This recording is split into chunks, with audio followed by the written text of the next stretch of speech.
السلام علیکم ورحمۃ اللہ وبرکاتہ۔ امید کرتا ہوں کہ مجھے سننے والے تمام میرے بھائی خیر خیریت سے ہوں گے۔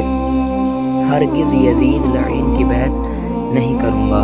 قال الامام الحسین علیہ السلام یا اخی واللہ لو لم یکن ملجأ ولا مأون لما بایعت یزید بن معاویہ۔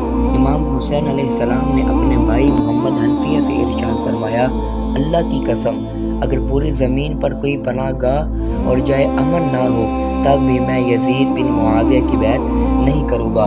یعنی کہ آپ نے فرمایا اگر پوری روئے زمین پر امن کی جگہ بھی ہو میں پھر بھی یزید کی بیعت نہیں کروں گا۔ آپ 3 دن آپ لڑتے جھگڑتے رہے اللہ اور اللہ کے رسول کے دشمنوں کے ساتھ۔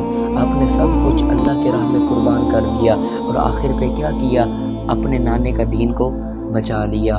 یہ تھے امام حسین، اور ہمیں یہ چاہیے کہ ہمیں اپنی اولاد کو امام حسین آپ کے قصے سنانے چاہیے۔ اللہ رب العزت ہمیں آپ کے نقش قدم پر چلنے کی توفیق عطا فرمائے، اور ہمیں جو کافر ہیں ان کے ساتھ مقابلہ کرنے کی توفیق عطا فرمائے۔ السلام علیکم ورحمۃ اللہ وبرکاتہ۔